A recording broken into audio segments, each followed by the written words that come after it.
Halo semuanya. Saat ini kami membahas tentang seorang ustadz membahas tentang hubungan seks suami istri, di mana si istri sedang haid. Sebelumnya, jangan lupa subscribe channel ini ya, karena itu gratis. Bolehkah memuaskan suami dengan mulut ketika istri sedang haid? Ini jawaban Buya Yahya. Artikel ini diambil dari Buya Yahya, YouTube Al-Bahjah TV Portal Sulut. Barangkali para istri harus tahu tentang hukum memuaskan suami dengan mulut ketika sedang berhalangan.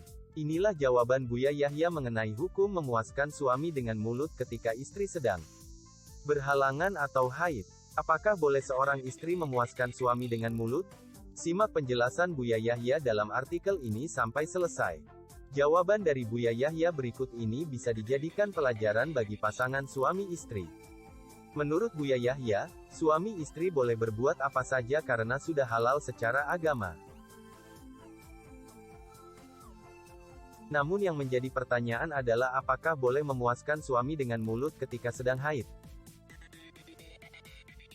Berikut jawaban Buya Yahya. Dilansir dari channel YouTube Ceramah Guru pada video berjudul, Hukum Menjilat Kemaluan Istri dan Menelan Air Mani Menurut Islam. Pada tanggal 25 Agustus tahun 2021.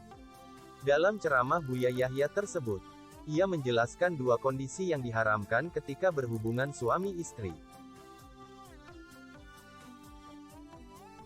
Dua kondisi yang diharamkan tersebut yaitu berhubungan suami istri ketika sang istri haid, dan memasukkan kemaluan suami melalui dubur. Waktu haid, seorang suami memasukkan alatnya ke lubang depan. Kemudian yang kedua yang diharamkan memasukkan ke lubang belakang baik dalam keadaan haid atau tidak haid hukumnya haram, tegas Buya Yahya.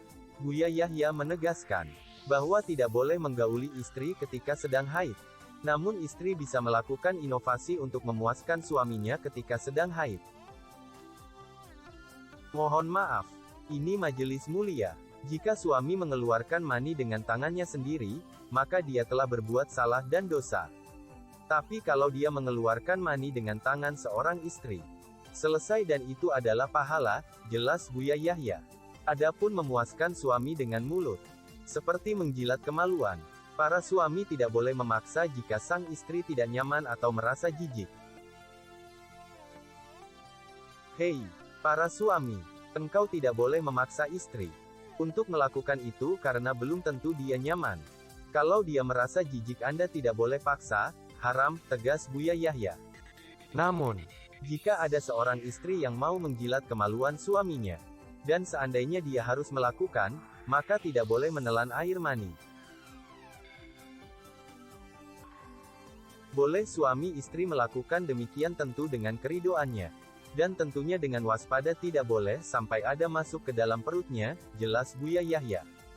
Sebaliknya, seorang suami juga harus memuaskan sang istri kata Buya Yahya. Jika suami tidak memuaskan istrinya maka ia telah berlaku zalim. Jangan egois. Karena Nabi marah dengan seorang laki-laki yang mendatangi istrinya, seperti binatang mendatangi betinanya, jelas Buya Yahya. Perlu diingat bahwa ini adalah ilmu dan jangan dijadikan bahan guyonan kata Buya Yahya. Pertanyaannya, kok bisa ya, tokoh agama yang begitu dihormati, ternyata membahas pembahasan seks sevulgar itu di depan umum? Apakah ini benar-benar tertulis di kitab suci? Dia membahas memasukkan kelamin ke dubur, memasukkan ke mulut, bahkan sampai bicara meminum air mani. Bagaimana jika ada seorang bapak mendengarkan ceramah ini bersamaan dengan putrinya? Atau seorang ibu mendengarkan ceramah ini bersama dengan anaknya laki-laki? Tidak ada lagikah rasa malu? Bukankah sebagai orang Timur, warga Indonesia akan menganggap tabu pembahasan seperti ini? Silakan di komen dengan sopan.